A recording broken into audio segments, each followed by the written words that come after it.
Assalamualaikum warahmatullahi wabarakatuh. Selamat pagi semuanya. Bagaimana kabar kalian? Semoga kalian sehat ya.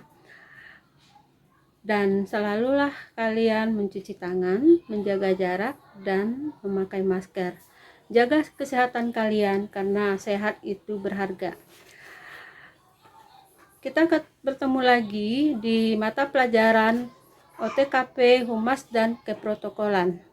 Yang mana minggu kemarin kalian saya berikan materi tentang komunikasi efektif kehumasan.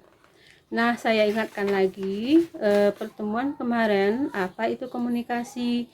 Komunikasi merupakan penyampaian pesan dari komunikator ke komunikan yang memiliki makna. Kemudian di dalam komunikasi itu terdiri dari beberapa unsur. Kalau salah satu unsur tidak ada, maka komunikasi itu tidak akan tercapai. Apa saja unsurnya? Ayo.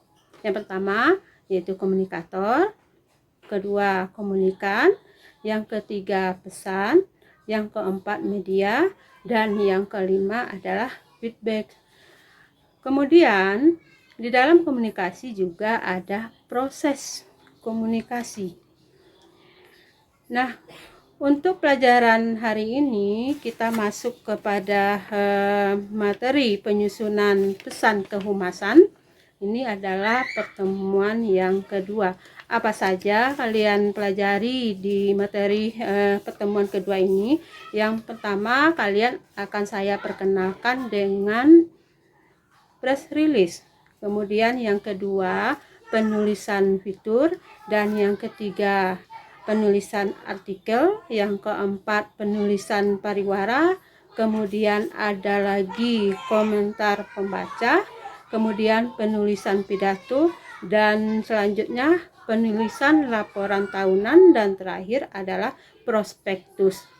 Untuk lebih jelasnya, kalian dapat menyaksikan di video pembelajaran berikut ini. Selamat menyaksikan.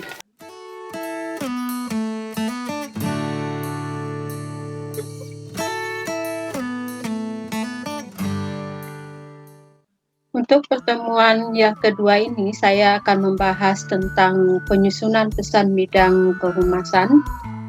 Bahwa pesan bidang kehumasan ini ada 8 jenis, mulai dari yang jenis pertama, yaitu penulisan press release, yaitu bentuk berita yang dibuat PR suatu organisasi kepada pengelola pers atau redaksi media massa.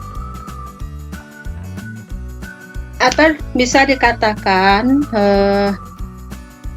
penjelasan lainnya yaitu informasi yang disiarkan untuk pers, biasanya media massa cetak. Bentuk format press release berbeda, yaitu penekanan informasinya. Yang pertama yaitu basic press release, yaitu menekankan nilai berita untuk media lokal, regional, dan internasional.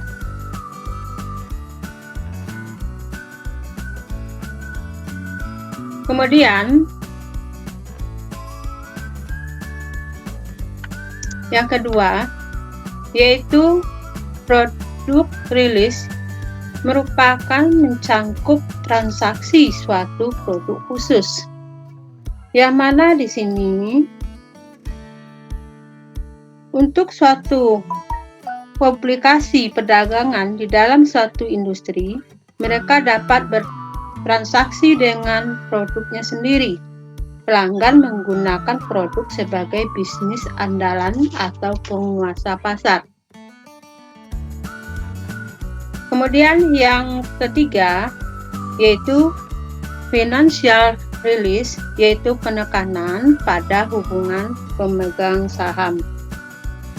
Umumnya banyak media lokal, regional, maupun nasional menyoroti masalah keuangan yang paling banyak dilakukan oleh praktisi PR untuk publikasi melalui media massa, baik itu cetak maupun media lainnya. Kemudian, bentuk yang kedua yaitu penulisan fitur atau tuturan atau karangan khas. Untuk fitur adalah karangan khas berupa tulisan di media massa selain berita dan artikel yang menuturkan fakta, peristiwa, atau proses disertai penjelasan riwayat terjadinya, duduk perkaranya, proses pembentukannya, dan cara kerjanya dengan menggunakan gaya atau teknik penulisan karya sastra seperti cerpen atau novel. Tulisan fitur yang paling populer adalah kisah nyata, kisah perjalanan, tips, dan biografi. Gaya tulisan fitur itu bertutur atau bercerita. Nah, kalau kalian ingin mendalami lagi contoh dari penulisan fitur ini, dapat kalian melihat hasil-hasil karya berupa novel atau biografi. Di sini saya tampilkan biografi Muhammad Hatta. Kalian pasti tahu siapa itu Muhammad Hatta. Muhammad Hatta ini merupakan tokoh proklamator dan dia adalah sebagai wakil presiden pertama Indonesia. Untuk lebih jelasnya kalian bisa membaca biografi Muhammad Hatta baik di artikel-artikel kalian temui maupun di buku-buku karangan sejarah. Selanjutnya kita lihat lagi penulisan artikel. Penulisan artikel suatu karangan berupa esai yang isinya menyampaikan ide-ide atau fakta-fakta secara objektif di mana tujuannya untuk meyakinkan, membujuk, dan menghibur pembacanya. Kalian bisa melihat juga tampilan di slide ini contoh dari artikel pendidikan karakter. Nah, di sini pada artikel ini menjelaskan bagaimana pentingnya menanamkan karakter positif sejak dini. Dan kalian juga bisa mempelajari artikel lainnya sebagai contoh yang akan menjadi pedoman oleh kalian untuk membuat sebuah artikel. Keempat, penulisan advertorial atau disebut juga pariwara, yaitu bentuk periklanan yang disajikan dengan gaya bahasa jurnalistik. Advertorial berasal dari dua kata dalam bahasa Inggris, advertising dan editorial, persuasif kepada publik melalui media massa dengan tujuan untuk mempromosikan. Periklanan adalah penyajian materi secara singkat barang atau jasa. Untuk contoh pariwara, itu bisa kalian saksikan di media massa, contohnya televisi, ataupun bisa kalian saksikan di media massa lainnya, misalnya di YouTube ataupun media cetak lainnya. Kemudian penulisan surat atau komentar pembaca. Mungkin di sini kalian sering menyaksikan atau membaca komentar pembaca ini pada koran. Nah, terlebih dahulu apa sih yang dimaksud dengan surat pembaca? Surat pembaca adalah surat yang ditulis oleh pembaca yang dimuat dalam surat kabar atau koran ataupun tabloid dan majalah yang berisi tanggapan, kritikan, saran, keluhan, ajakan, himbauan, dan ucapan terima kasih, serta lain-lain.